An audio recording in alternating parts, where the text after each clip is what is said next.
Na ekranu vas že pozdravlja znak, ki ga tako pogosto vidite nalepljenega na naslovnicah knjig, ki imajo tako kakovost, vrlino, da so odlične knjige, da nosijo znak zlata hruška, morda celo priznanje, torej knjige, za katere si je vredno vzeti čas. Torej, kot sem rekla, čas jeseni je, čas zlatih hrušk za vse. V Mestni knjižnici Ljubljana, od koder vas danes pozdravljam, v Pionirski, v Centru za mladinsko književnost in knjižničarstvo, smo letos še bolj zgodaj kot sicer obrali letošnjo bero zlatih hrušk iz mogočnega drevesa zlata hruška, katerega podobo nam je zasnoval že pred leti odlični slovenski ilustrator Damjan Stepančič, na kar smo neizmerno ponosni, in ta podoba je tista, ki nam je ljuba, ki nas spremlja in je nekako naš zaščitni znak.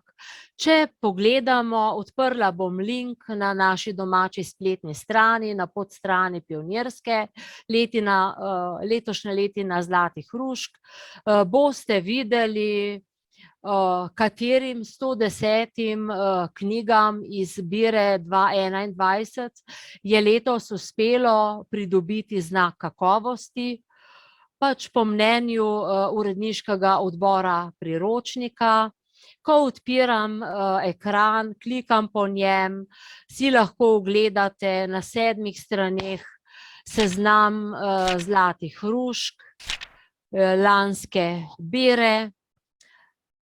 Poleg tega si lahko naročite seveda tudi priročnik za branje kakovostnih mladinskih knjig 2022, s katerim vas bomo presenetili malo kasneje, 16. novembra, in ga predstavili na novembrski strokovni sredi. Na naši domači strani je dana tudi naročilnica s prednaročniško ceno. Vabimo vas skupaj z ZBDS-jem, strokovno komisijo, ki nam že drugo leto pomaga pri priznanjih zlata hruška za leto 2022, izbira v vseh 4 kategorijah. Kdo so dobitnice oziroma dobitniki, bomo razodeli 13. novembra v medijih. Do tedaj so pa te informacije še zaupne, bo treba malo počakati in potrpeti. Vas pa že vnaprej vabim na praznik zlatih hrušk, na 38. slovenski knjižni sejem 22. novembra ob 11. uri, ki bo letos prvič na Gospodarskem razstavišču v Ljubljani. Istega dne bo imela daljši strokovni dogodek tudi naša draga bralna značka Slovenije, simpozijem, na katerem bomo tudi sodelovali in združili moči različni akterji s področja mladinskega knjižničarstva in književnosti. Odprete lahko na naši spletni strani tudi gradiva, pa se vam bo pokazalo naročilnica za nalepke, skratka gradivo, ki ga lahko naročite na naslov, na katerem naročate, skratka vse, kar je povezano z našimi zlatimi hruškami. Torej, kot sem že rekla čisto na začetku, naša želja je ABC bralne pismenosti, nacionalnega projekta Športajmo in berimo.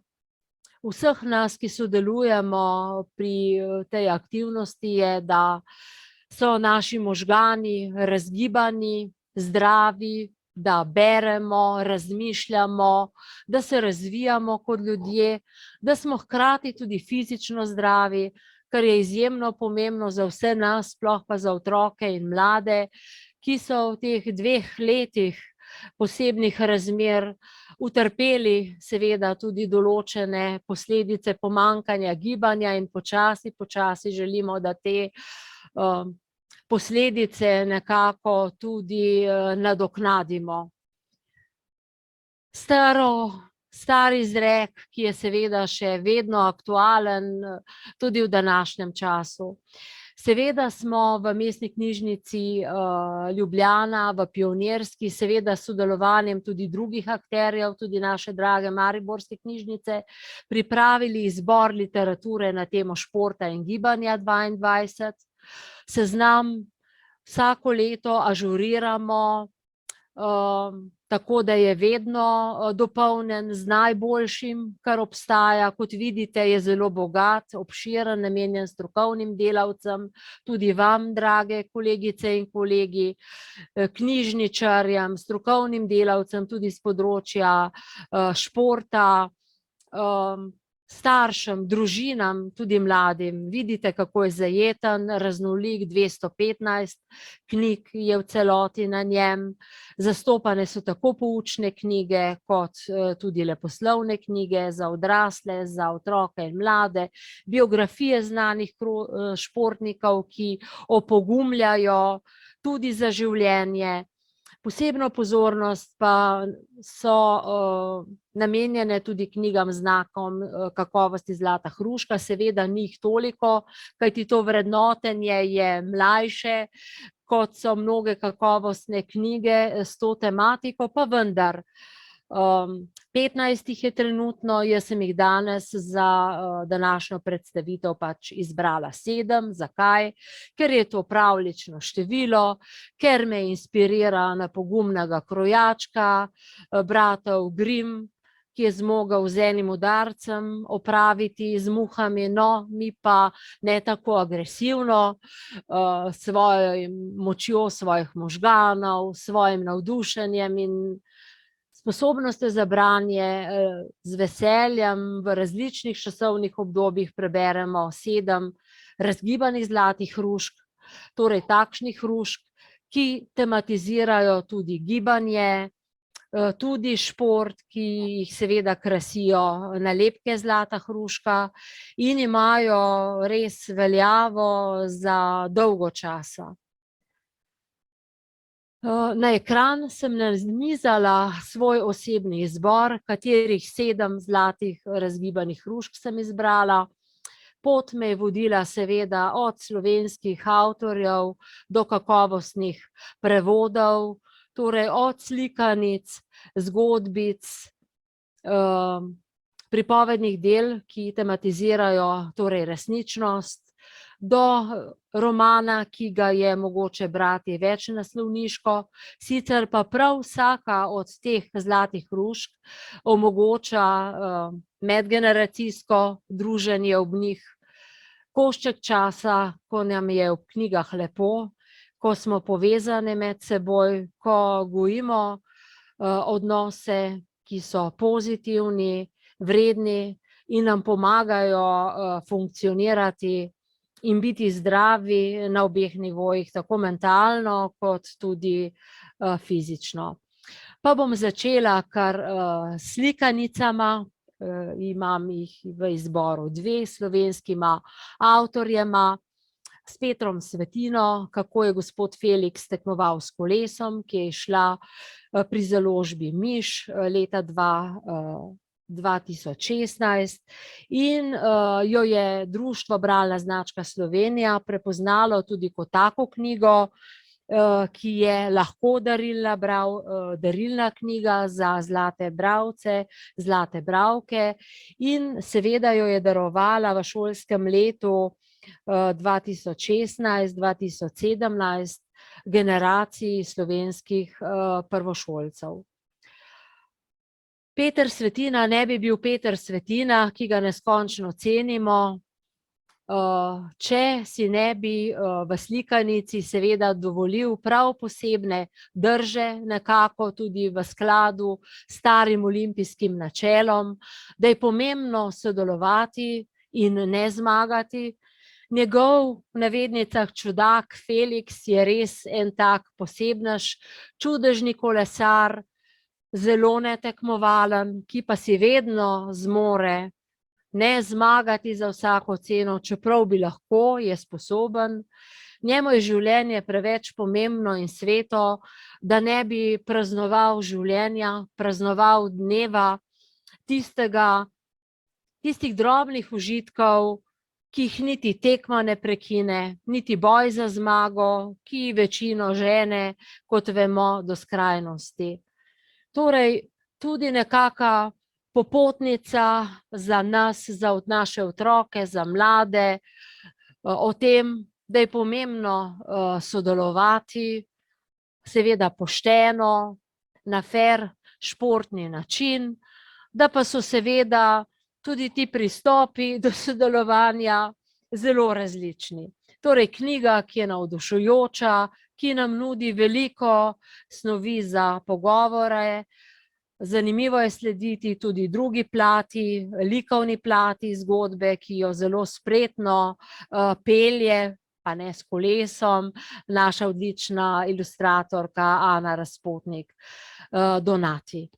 Druga knjiga, ki je tudi, jaz bi rekla, kar večnostna, je knjiga moje kolegice Ide Mlakar Črnič o tem, kako sta Bibi in Gusti prezvijačila hrib.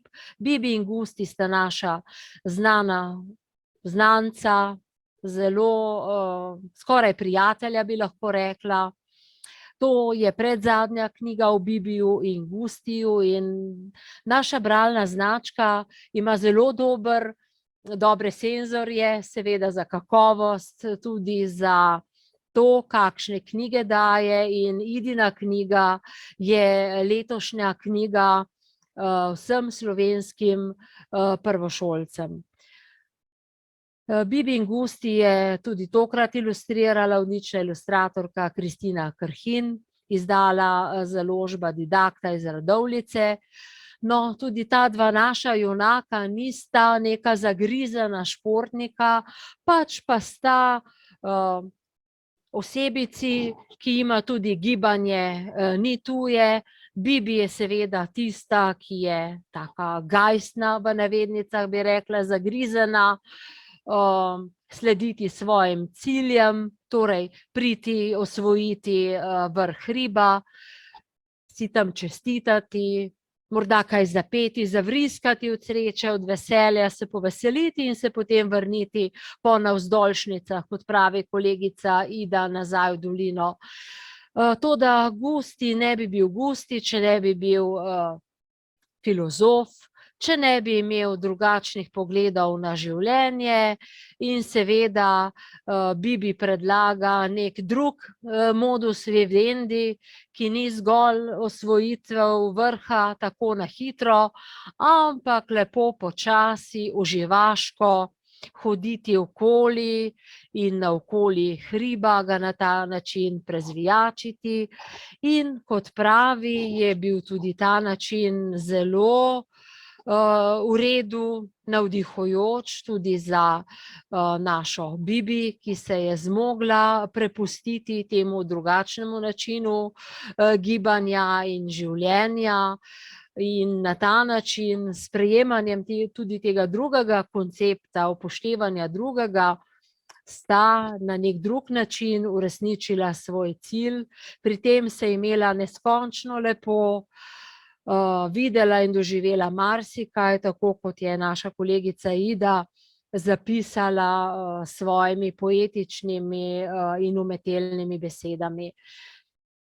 Če gremo naprej k zgodbicam, pridemo do družine Migijev, naše Gaje Kos, ki je res knjiga vredna, da jo imamo na svoji domači knjižni polici, ki nas spodbudi gibanju, ki nas spodbudi v temu, da je vsak dan poln gibalne akcije, seveda tudi branja, da je naš prosti čas aktivno zasnovan, bodisi v okolju, v katerem bivamo, bodisi po naši širši okolici, kot je naša domovina Slovenija. Migi so zelo navdušujoči in navdihujoči zgled aktivne družine, njihovih prigod zmorejo marsikaj, torej od kolesarjenja vsak dan, teka, hoje, v zimskem času smučanja, teka na smučeh, sicer pa tudi rolkanja, raziskovanja svoje okolice, svoje dežele. To je nekaj, kot je zapisala Gaja Kos, kar je položeno v police med platnice te knjige, to, da mi imamo svojo lastno zgodbo, da jo razvijamo in pletemo še naprej, odkrivamo nove kotičke v svoji okolici, v svoji deželi, morda tudi izven naše dežele, pa da ustvarjamo neke fine družinske aktivne zgodbe in res prijetno preživljanje prostega časa, ki nam bo vsem v navdih, pa tudi v spomin.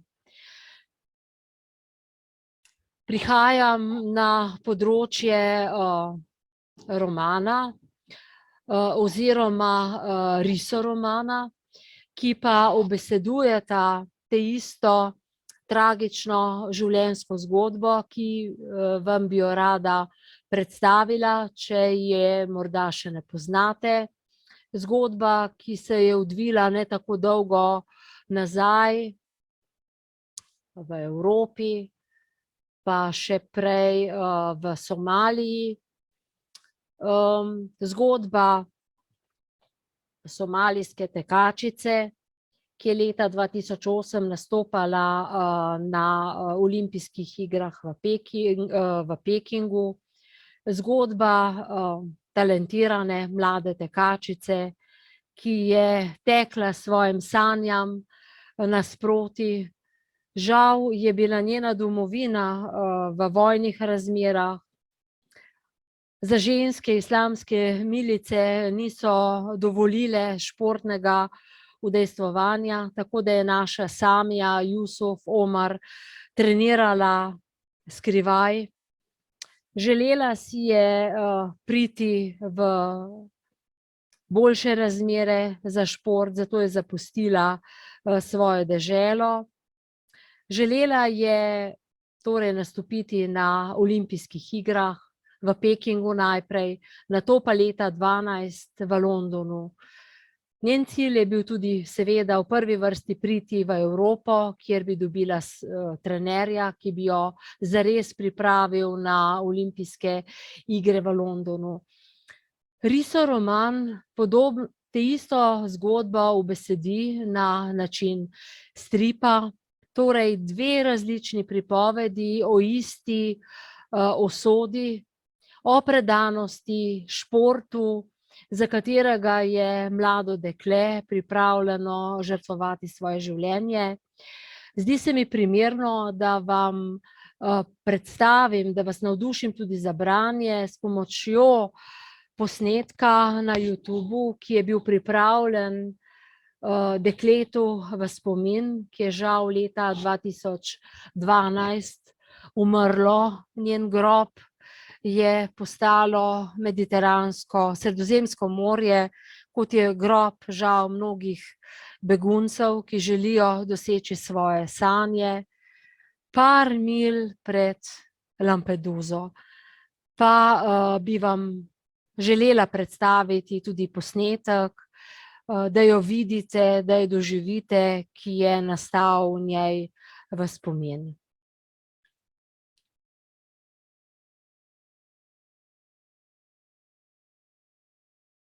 Malo bo še trajalo, da se nam odpre posnetek.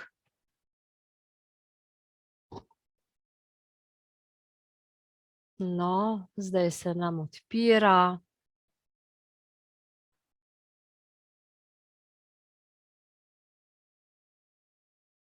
7 minut traja, tako da se mi zdi vredno.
Samo trenutek, a je zdaj vidno? Vidimo košček zemlje. Vidite košček zemlje, kar je tudi prav. Okay, To super, je hvala. moja predzadnja knjiga, ki se seveda dotika tudi posebnih razmer, odraščanja v posebnih razmerah na področju torej zelo konfliktne dežele, torej zgodba Palestincev, zgodba Izraelcev, in to je zgodba palestinskih fantov, ki živijo pod izraelsko vojaško zasedbo.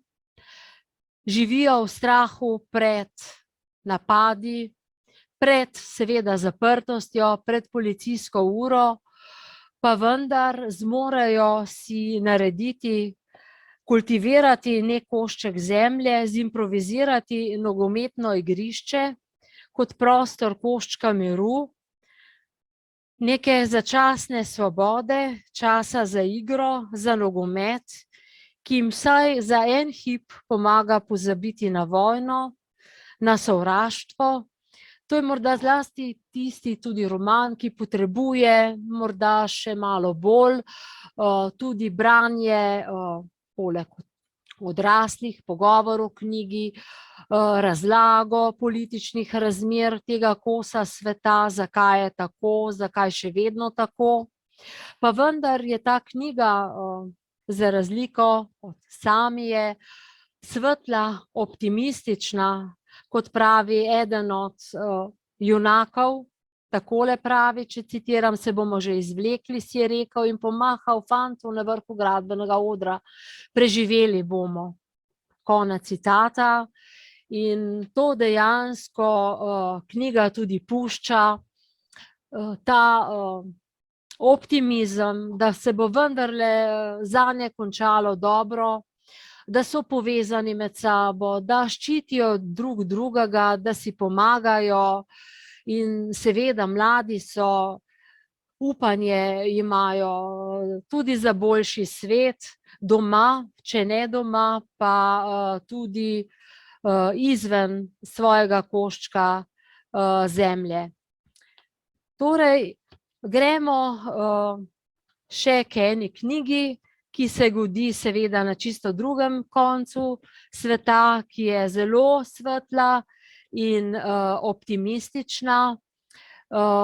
Godi se na našem severu, na Norveškem.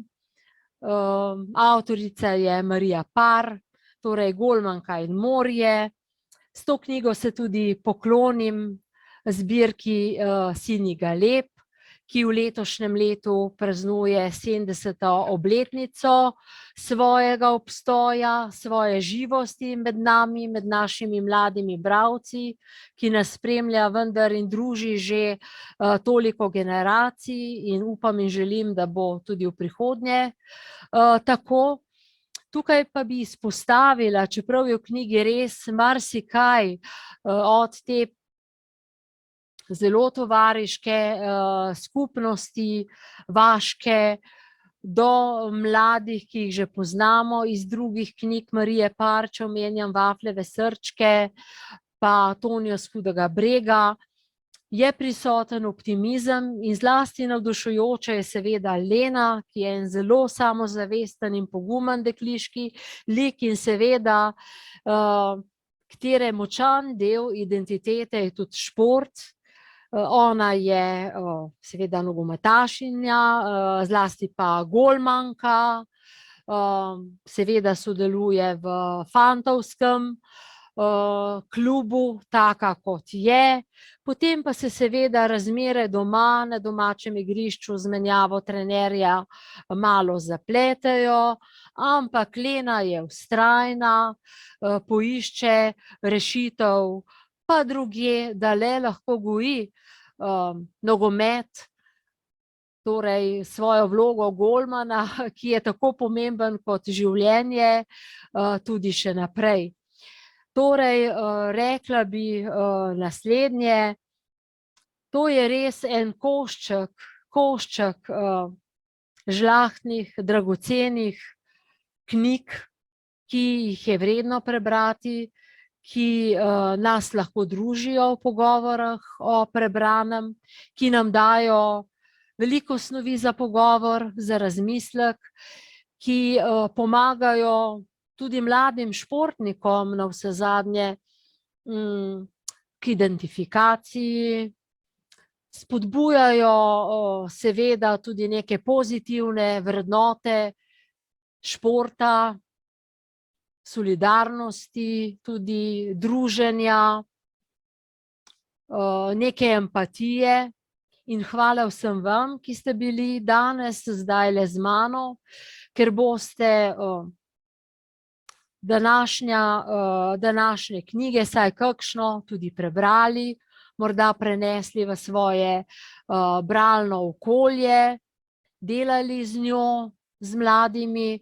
Res hvala za pozornost, vam želim lepo popoldne in večer še tudi naprej.